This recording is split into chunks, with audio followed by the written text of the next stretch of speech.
Welcome to Main Street Living. I'm Cheryl Nelson. I'm Quincy Carr. And I'm Danielle Alvari. Hey guys, don't you love that open of the show? A new open. I'm speechless about it. We finally got a good opener. I love it.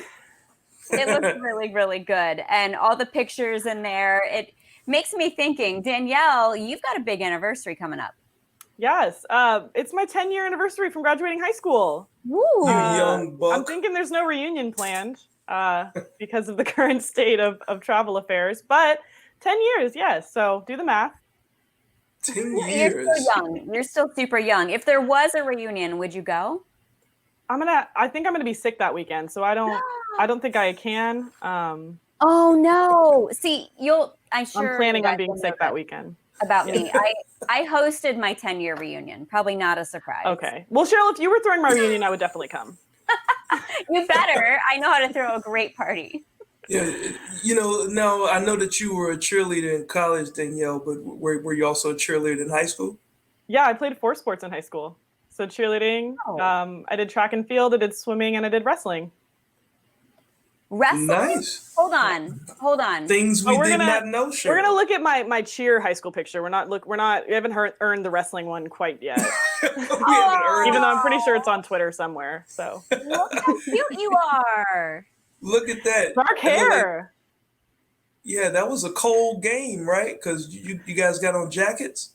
Yeah, I feel like that was NCS championships, maybe. Wow. Yeah. Really and you're waving hi to mom? Is I'm mid-action. That's an action shot, Quincy.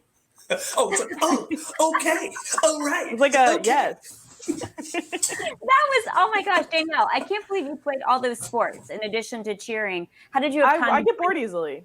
Schoolwork. How did you do schoolwork? Oh, yeah. No, and I went to school too. Yeah.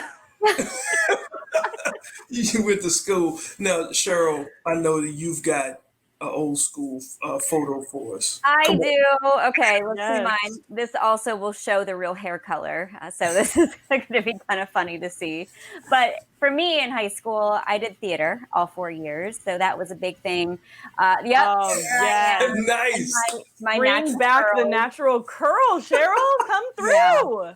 I know. It's super curly hair. The funny thing is, I think it was not until high school that I knew you're not supposed to brush curls. So in middle school, my hair, it just looked like a mop. It was this big triangle because I tried to brush it, and it was so bad. But after that high school, I started getting into theater, and then I did the color guard and the band.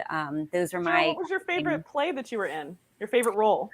Oh gosh, it was actually a 1-act play called Circle Circle Dot Dot. It was student written.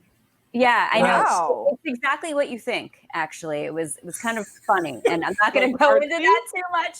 But we actually made it to the state competition. It was so much fun. Wow, amazing! And now I got to know, Quincy, what do you got for us? We got to see a high school picture from you too. See it, Quince. Well, let me show this high school picture that one of my classmates shared. As you can see, everybody in the picture is showing, top middle, clearly.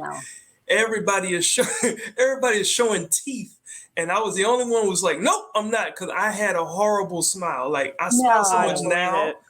No, I smile so much now because I'm happy. But then I was like, "Nope, not gonna show it." Quincy, did you have braces? Yeah, kind of, sort of, yeah. It's a long story. My parents didn't get a retainer after I had braces, so it's a long story. So as an adult, I had to actually get them fixed about almost 10 years ago. But ironically, with my parents, my mother hits me up not too long ago, and she sends me a picture of me as a 3. You're right. That would piss me off. But she sends me a picture of me as like a 3-year-old sitting inside my diploma, and then she puts in a note, "Did you know your name is misspelled? Look at my name. No, my name there is no E in my name." You know what? It has been over 2 decades, people. I don't have a diploma. Like I didn't really graduate high school. I don't think you technically graduated then. Yes, you did. I say that's official. Yeah. No, this is a fraudulent situation. I got into college. Official document. Yeah, like over 20 some years later, I find out that that my name is misspelled. So I'm going to make that my mission to go back home and get it corrected. You know what we can do? We can hold an official Main Street Living graduation for you, and you can stroll down Main Street and get an official diploma. Yes, Okay. we need to get him a cap and gown pronto. Yes, Deal. I'll throw the after party too. Oh, well, throw it for me, and I can't wait to put on my cap and gown. And I maybe will attend. Yes. Great. Well, we definitely got a great show lined up for you guys today. So we cannot wait. When we come back, we're talking virtual personal training. You guys stick with us.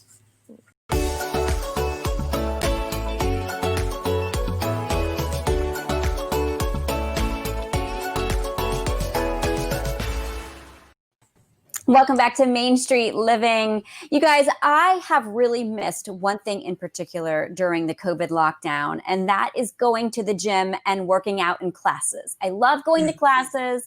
They're still not open. Some people are doing it from home, though, I hear, right?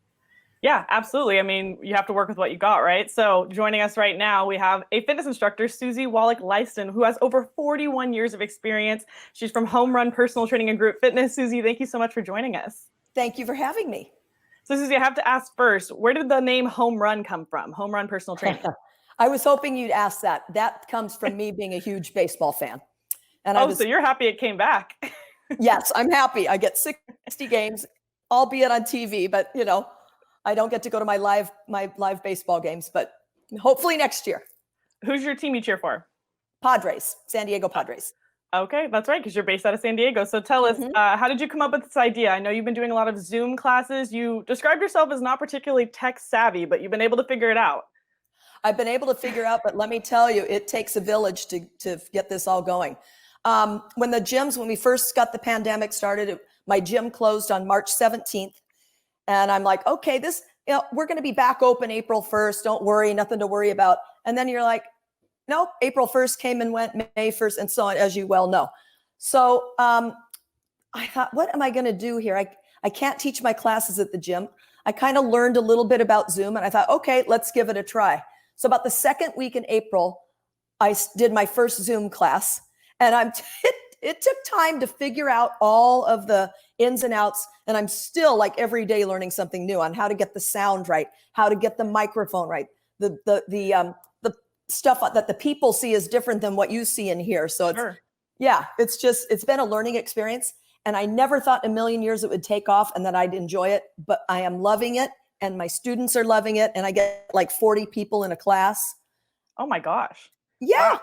Yep. I taught this morning. I had 38 people this morning. So amazing. And I think a lot of what people love in a fitness class, especially a group fitness class, is being able to have that social aspect. Are you able to manifest that still somehow? Absolutely. Because you come up on Zoom and you're all like little postage stamp squares. It reminds me of the Brady Bunch or Hollywood Squares, and so all the people, I have them all live at the beginning so that they can all talk and chit chat and see everybody. And then when we actually start the class, I mute everybody because you got to get rid of the background sounds. Otherwise, as we know, this stuff kind of virtual stuff goes in and out and makes funny noises. So I put everybody on mute. Hard. Yeah, exactly. Or somebody's dog's barking or, there's noise outside, the doorbell rings. So you just mute everything and off we go. And then at the end, I tell everybody to unmute themselves so we can say hi or bye, or if anybody has anything they want to tell me. And we just it's kind of worked out surprisingly well. So take me through kind of a basic class for you. What style of fitness are you doing right now? Okay, so I'm just doing 2 formats right now. I'm doing Pilates mat. So that is, if you've ever done Pilates before, you know that it's a lot of core Wicked work. Hard. It's good. It's good. Yeah. In fact, that's this particular thing I'm doing that's the beginning warm up there of a Pilates class right there. Sure. People, that's so good for so many reasons. Balance, flexibility, just core is really huge, especially as we get older. Now, are you using any equipment in these classes? Not in the Pilates. I don't too Nice. much. They just need a mat. The other class is called Get Strong, and it's a body sculpting class. So most people have a little 3 or 5 pound set of weights, maybe 10s. And that's what we use in that type of class. And then I do like a cardio warm up, and then we're doing lunges and bicep curls and, all triceps, all the typical stuff that you would do in class.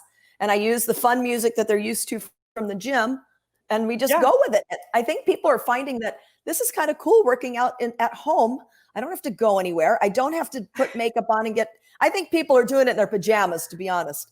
Truly. Yeah. No, my skin's never been better, this no makeup quarantine. I But know. so, and because I also mentioned to you that I'm an Orange Theory trainer and we're shut down right now. So it is nice being able to just do your workout, get it in, work out from home. What kind of is your age range? Who's participating? I've got all ages. Most of the people are around my age because this particular gym that I work at is more, let's call us, what should we call it? We're more I can't wait to mature hear. adults. More mature adults, right? Yes. Very PC. So I would say, to the 30s all the way up to the 80s. I have an Awesome. 80-year-old lady in my class. And we know that's amazing. Yeah. We know you're based in San Diego. Where can people reach you? Where can people find you if they want to take your class? If they go to homerunpt.com, they'll see my class schedule, and they can just go on there they're interested or get more information, and I can contact them back. Well, I'm here in Los Angeles. I can't wait to take your class virtually from San Diego. So I'm so excited to take it, and hopefully some other people will be joining me. Thank you so much for joining us today, Susie. Thank you so much for having me. I hope you have a great day and hope to see you in virtually. Oh, absolutely. Wow. Quincy, thank you. Finally. Working out. Where's your mat, Quincy? You know what? I don't need a mat, okay? I'm just getting strong as I can. But what I can tell you, getting strong like a superhero. When we come back, we're talking superheroes of color. Stay with us. We'll be right back.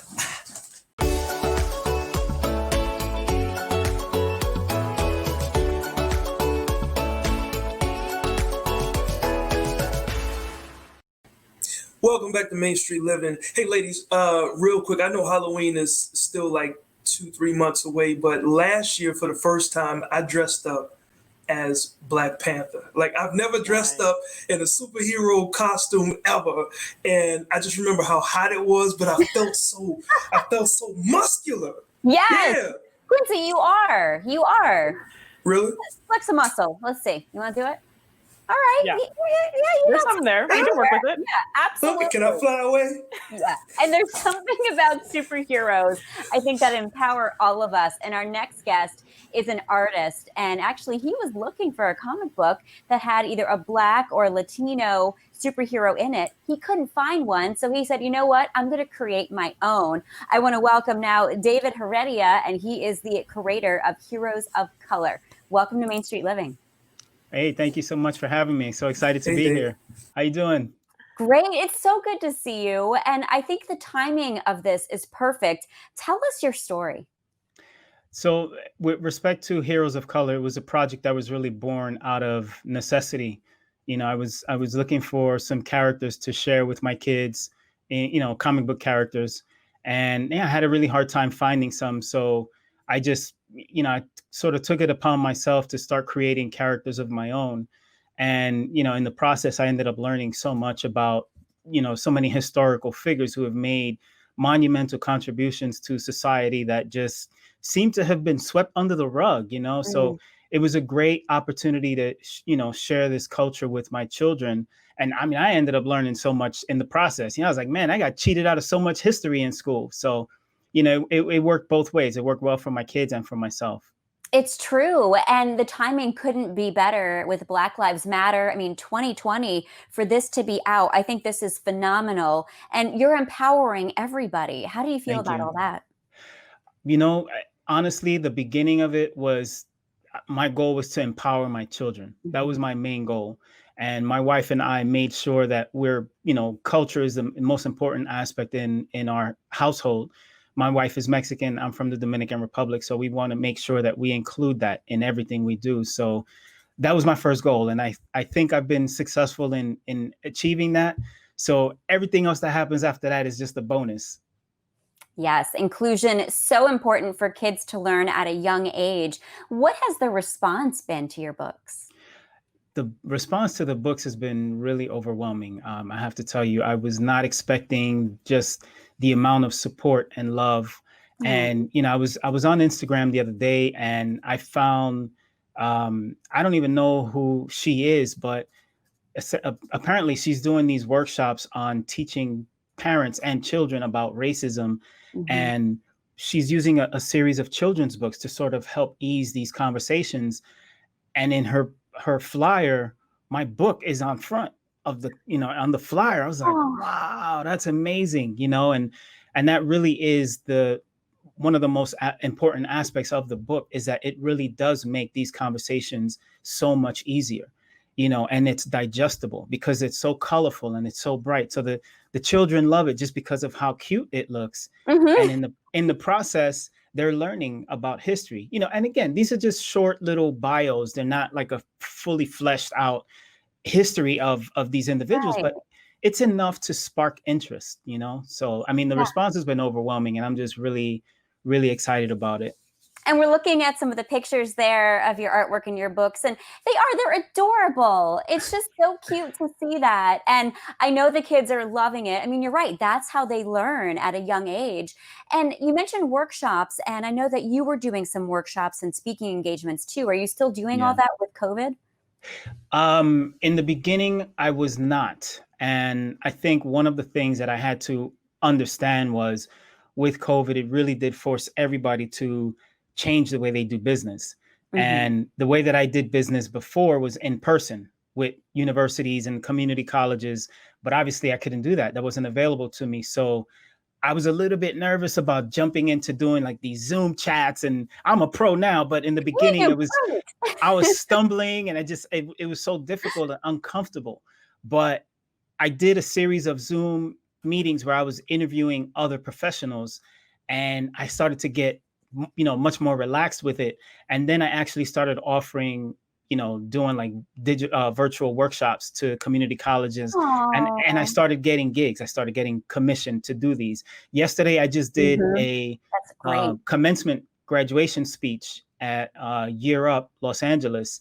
And I'm so grateful that the path that led me to yesterday's, commencement speech was just in preparation for, adapting to this change. David, that is so wonderful. And we are out of time, but quickly, where can our viewers go to learn more? I know, I wish I could talk to you longer. Well, you definitely check out heroesofcolor.com. I have a lot of great, artwork and information for kids and adults. And you just quickly flashed up an image of a cover that said United by Art. And that's actually the next children's book that I'm working on right now. Yay, good for you. And you're a rock star. You're a superhero yourself. So thank you for joining us today. Thank you so much for having me. Absolutely. We've got so much more ahead on Main Street Living, guys. Wasn't that great? Yes. Amazing job. Yes. So stick with us. Coming up, we are raising the stakes.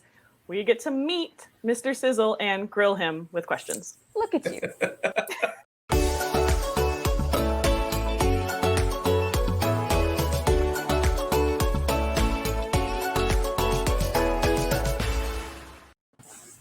Welcome back to Main Street Living. Quincy, Danielle, got to ask you guys a question. When you're hungry and you really want a good meal, what do you like to eat? Pasta. Whatever's available. Of course you would say that, Quincy. Pasta's good though, Danielle. Yeah. Cheryl and Danielle, we're actually in the presence of a passionate butcher. That's right. Mr. Rod McConnell, a.k.a. Mr. Sizzle, he's actually here to provide some grilling options for cuts of meat that people tend to eat, but also other people ignore. Welcome to the show there, Rod. How are you doing? Thank you, sir. Fantastic. Good. And I'm like you, whatever you can eat, bring it on. Right. Yeah. I go after whatever's available, and then I pay the price later. That's why I have Tom's on hand, right? But what are the types of meats that we've been ignoring? Because I know that's people know a lot about meat because of the internet these days. But like flank steak, flank steak's a big one. Flanken style short ribs, I'm sure people have heard about, and also skirt steak. So all items people have heard about or read about online, but I'm not sure they've taken advantage of how good and how easy that product can be to utilize. Absolutely. Now, why did you select like this type of meat in particular? I'll be honest with you. I chose that kind of meat because that's what I do. My family, it's all about family these days, and the family meals, you do it every day now because you're always home with your family.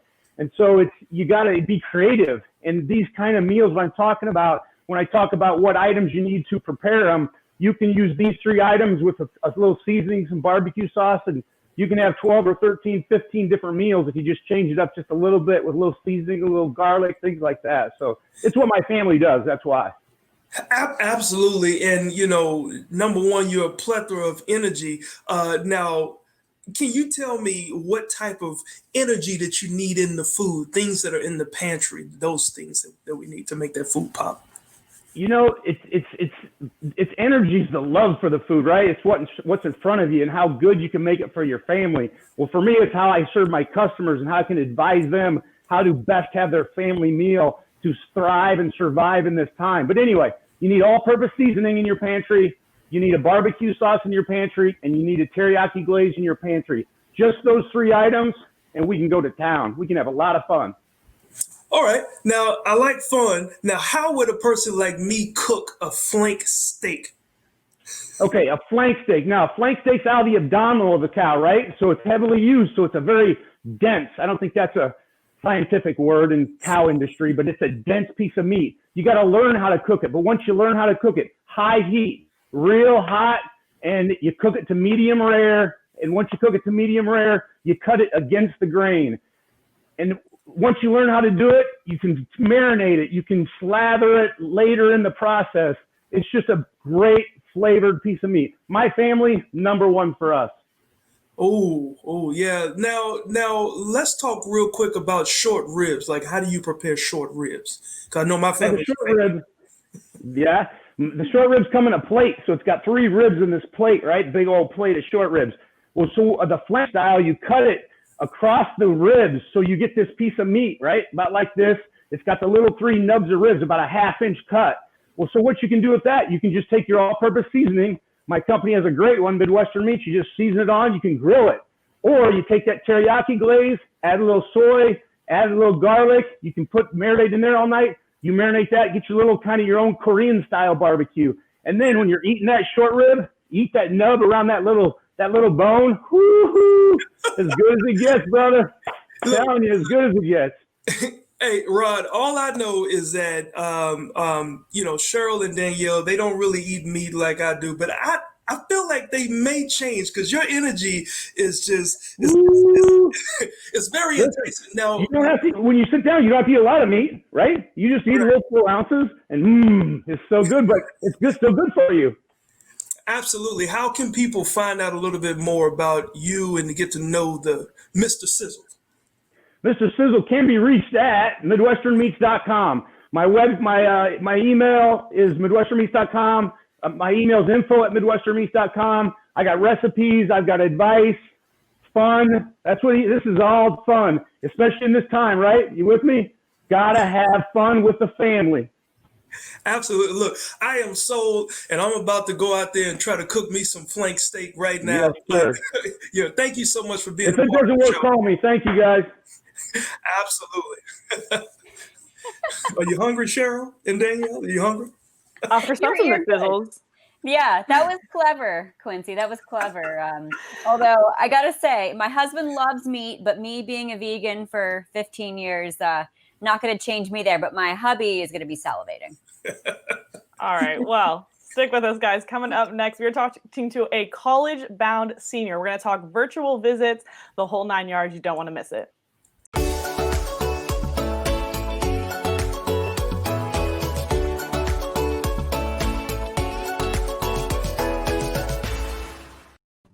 Welcome back to Main Street Living. At the beginning of the show, we showed our high school pictures, and it makes me so nostalgic, you guys, you know? Yes, but not for applying to college. Not so much. That was a stressful time. I can't imagine being someone who's going into their senior year right now. I'd have a million questions, but luckily here to answer some of those questions for us, we have a high school senior going into her senior year, Claire from San Diego. Claire, thanks so much for joining us. Hi, thank you for having me. So Claire, I have to ask you, you're obviously going into college prep mode. It looks a lot different for you than it did for, let's say, students last year. What are some of the biggest differences? Definitely. I think this year a lot has changed in light of COVID-19.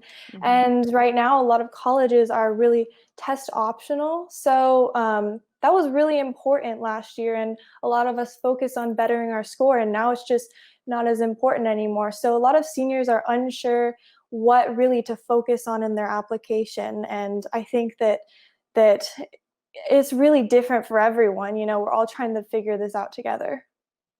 Definitely. And I know that your family's not traveling right now, as a lot of us are not. So are you having to participate in virtual tours, and how have those been going? Yeah, I've been doing a lot of virtual tours, and I feel like a lot of seniors are stressed about that because it doesn't give you the feel of the college campus. But honestly, I'm just hoping that when this all blows over, you know, next spring we'll be able to visit colleges when we're making decisions. So I think that for now, virtual tours, we're all in the same boat. And so I think that soon we'll be able to figure that out. That's a great point that, yeah, you have all that time. Once you get into your schools, you can figure out which ones you actually want to attend.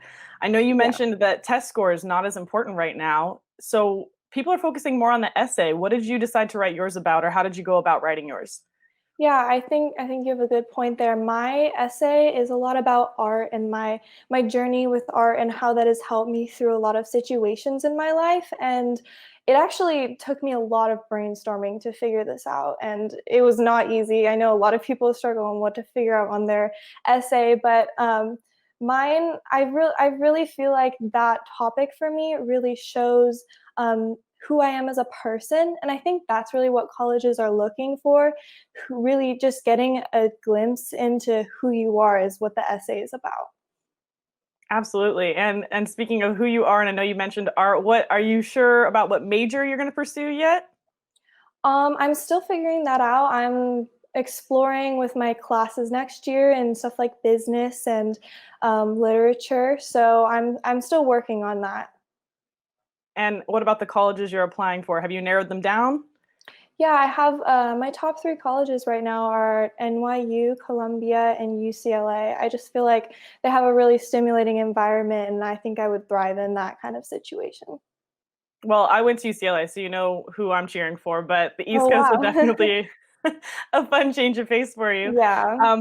What kind of advice can you give to your classmates or other people that are going through this process?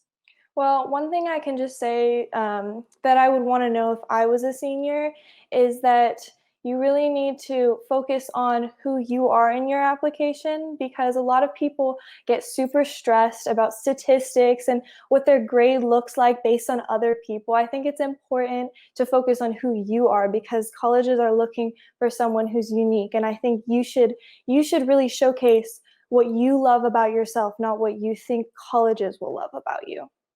Sure. And they're not just looking at those test scores, like you said, anymore. So the essay is really your Yeah, chance to shine. And definitely. speaking of shining, before we get out of here, I have to ask you, I know we talked about this art behind you really quick. Can you tell me what inspired it? Well, these are some Hilma af Klint paintings that me and my mother actually stumbled across when we went visited the Guggenheim, and we just really got inspired by them because they have a really deep metaphysical meaning, and it's just a really nice thing to have in our home. That's what we picked them. Well, I'm jealous. It's beautiful. I want something just like it. I know some of our viewers probably feel the same. Thank you so much, Yeah, Claire, for coming on and talking to us today. And I think we really got a good vision of who you are. So we appreciate you sharing your story. of course. Thank you for having me. Of course. Goodness, You I know, really feel for her. And I don't know if yes. you guys know this, but in my spare time, I volunteer for Penn State as a college admissions advisor. And before Cheryl. before COVID, I would go to college fairs and kind of booth the Penn State table. But it's just, there's something about being there in person and talking to people. And so I know she's trying to do the virtual tours, but we're all hoping that in the spring, like she said, that she can actually Mhm. go and then visit in person. Absolutely. And, and on this side, I mean, while Claire and her high school peers are exploring their college options, up next, we're exploring the deep blue sea. Ladies, it's Shark Week. Are you ready? I'm out. I'm out of here. I'm ready. I'm ready.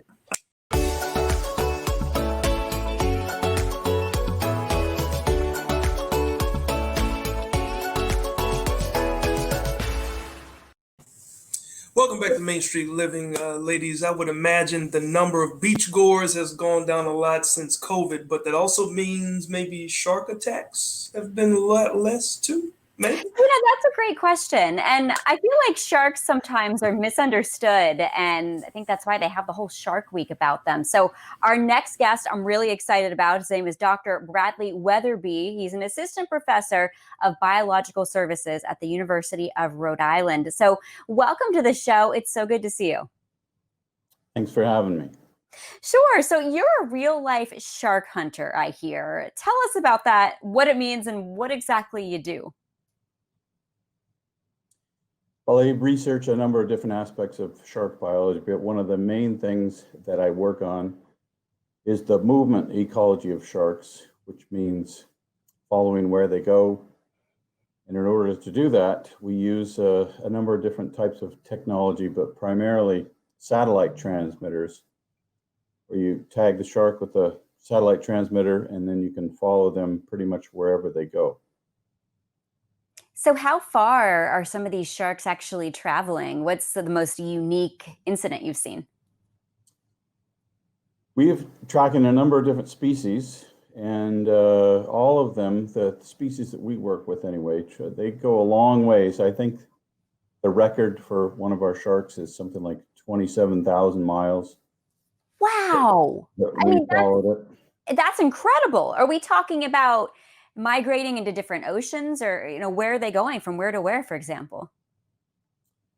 It depends on the species, but we've had one that went from Mexico up to Canada, and from Canada way down towards Venezuela, and all over the western North Atlantic into the Gulf of Mexico.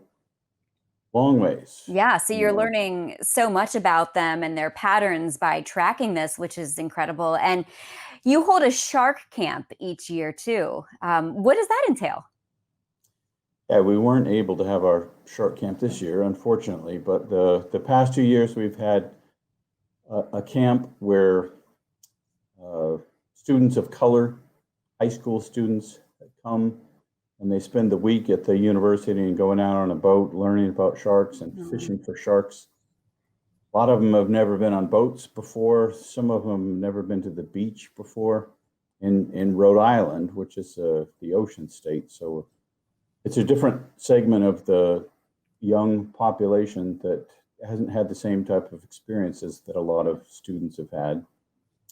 So that's the goal, is to provide them with an opportunity to do something that they wouldn't get otherwise, and they certainly haven't done yet. Yeah, I don't know when else you would get the chance to do that. And I think sometimes sharks are misunderstood. A lot of people think sharks are scary and they're definitely going to bite you. And there was that recent shark attack in Maine. I mean, is this type of thing common? Does it happen a lot? How should we feel about sharks? But people have a primordial fear of sharks. It's not a very rational way of looking at things if you just look at the numbers, because the number of people that get attacked by sharks in the whole world in a year might be 10 people in the whole world. In the United States, it's just a few. Certainly, if you know somebody, it gets a lot of news. So when somebody gets attacked by a shark, when someone gets killed by a shark, especially if there's something unusual about it, like the woman in Maine, it gets a lot of publicity. But there are so many other ways that people die in much larger numbers. There's I heard recently there's more people that get killed by captive tigers in the United States than sharks in the whole world. And I haven't looked that up, but I know there's 13 people that get killed by vending machines in a typical year. By what machines? Vending machines. Vending machines? I think they're trying to get into them and they tip them over and fall on them or something. I'm not sure. But. Wow. Oh, that's awful. That's awful. I mean, yeah, so you make a very good point about the sharks, and there's so much more to learn about them. Where can people go? What do you recommend? Well, there's a lot of information on Shark Week, some of it very sensationalized, but there's some shows that are pretty good. There's a lot of books out there, the internet and websites. Yeah. There are National Geographic has their own shark program, I think, that's going on. Or just Yes, Shark I've Fest. actually heard about that. And we've got information on the bottom of the screen all about Shark Week. So thank you so much for joining us. We really appreciate you being here, Doctor. No problem. Thanks for having me. All right, we've got lots more ahead coming up, guys. That was great. Yes, I don't know about you guys, but I'm staying far away from vending machines. Coming up, something that can't kill you, we have our very own TikTok sensation. Stick with us.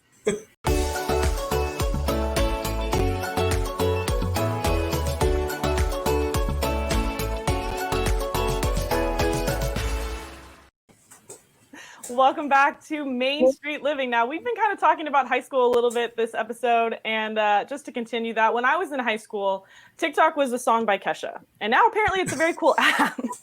So, Quincy, tell me about this. This is a new hip app. Are all the kids into it? Mm-hmm. Danielle and Cheryl, look, what happens when a beautiful soul with happy feet becomes a viral sensation? Then your day and my day becomes brighter each time you see 59-year-old Tammy Ordery dancing to classic hits everywhere. Welcome to the show, Tammy. Hey, Quincy, how are you? Hey, I am doing great. Now, you are a guidance department secretary at a public school in Newport News, Virginia, correct? That is correct, yes. All right. So all those schools, how are you going to handle all this fame coming back to school when they do open back up? You know, I don't know. I don't know what it'll be like. I'm sure I've heard from a few of the teachers. They're like, "Oh my gosh, I've seen your videos and how cool!" And I've heard like from one of the two of the kids that I actually knew, but I don't know how they'll react to me. I don't know. It'll be different.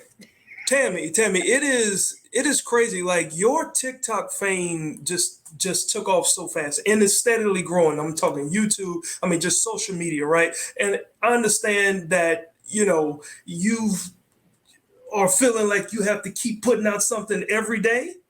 Like, isn't that a little tiring? I've backed it off, and I'm trying to do like maybe 2 or 3 times a week. Yeah.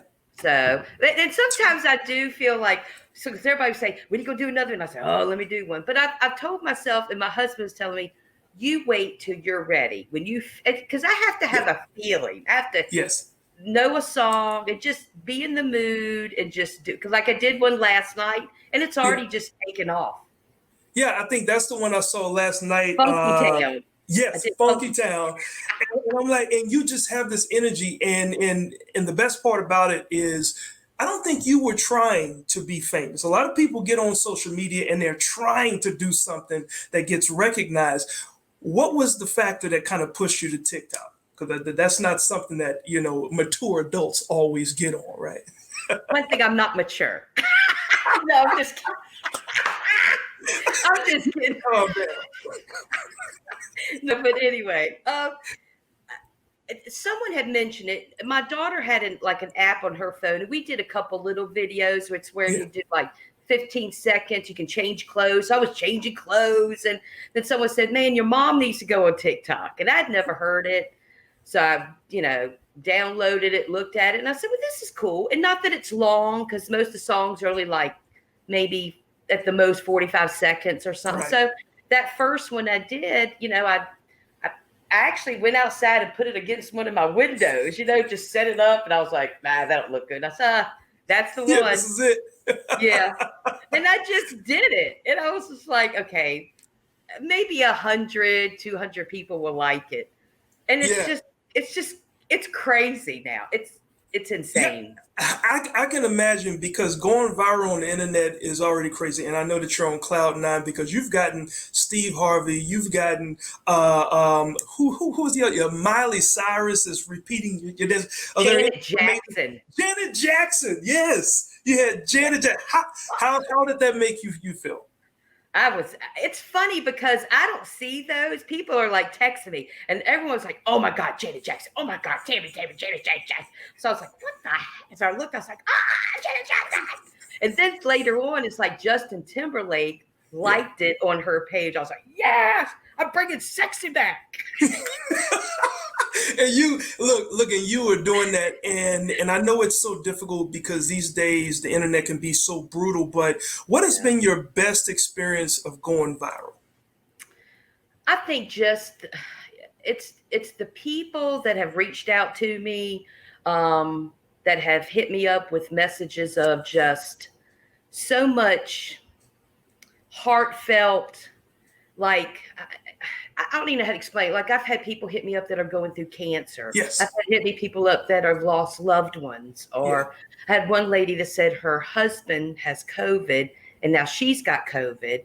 He's not doing very well. And she said, we just look at your videos and just smile. And those are the things that just, I mean, some days I just sit and cry. And I mean that I'm very sensitive. So I'm just like, wow, if I touch one person and those kind of people, that just means, you know, and I pray. I said, you know, now I'm a praying person. I might not always act like it, but I do. Right. Yeah. You know, just Lord, use me. You know, if this is the way He wants me to be used, and hey, baby, I'm there for the ride. Go. Absolutely. Well, we put up your TikTok handle and your YouTube handle where people can go find you. You're on Twitter, you're on TikTok, you're on YouTube, you're on Facebook. Tammy Ordery, people. Thank you for doing what you're doing during these uncertain times, and definitely bless you, Tammy. Thank you so much. It was great talking to you, Quincy. All right, me and you need to do a dance battle together. I'm there. Hit me up, baby. You know where to find me. All right, thank you, Tammy. I think she would win. She's amazing. We've got more Main Street Living coming up. Don't go anywhere.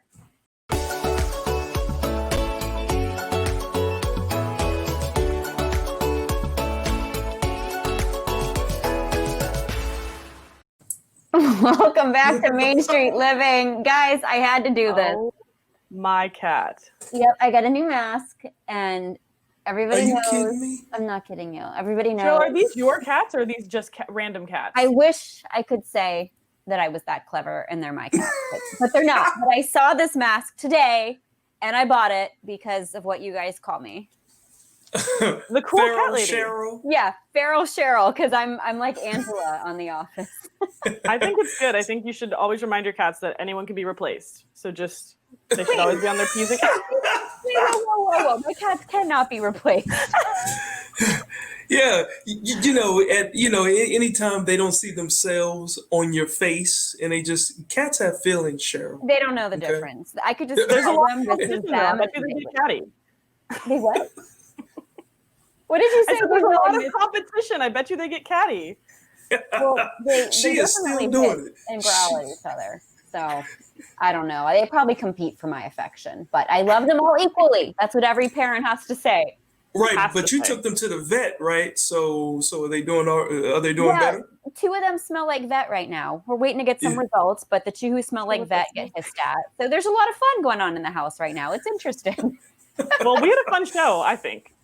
Yes, we did. Lots of enthusiasm today. Lots of fun as always, guys. So we want to thank you for watching. And of course, make sure you join us for new episodes every Monday at 9 p.m. local time. And join us next time as we take our stroll down Main Street.